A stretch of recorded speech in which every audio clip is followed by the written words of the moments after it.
Welcome to McPlum, simple solutions served daily. Open the hood and prop it securely. Do not start the engine. On most Nissan Altima models, the air filter housing sits at the upper right of the engine bay near the passenger fender, clearly visible as a rectangular black box. Inspect the intake snorkel for debris and confirm the filter mode by removing the cover. Plan to inspect or replace the paper element every 15,000 miles or 12 months, sooner in dusty conditions. Gather a 10 mm socket and a flathead screwdriver before proceeding.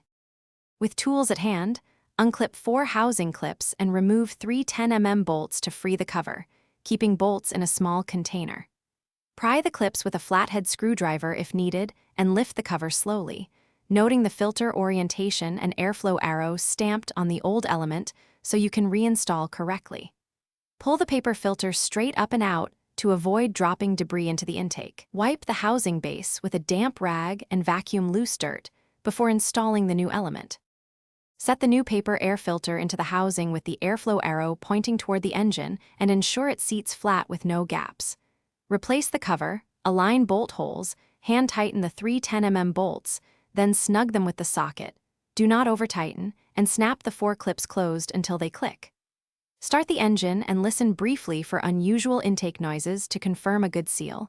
Check for loose clamps. Reset your maintenance reminder, if applicable, and dispose of the old filter, or recycle it according.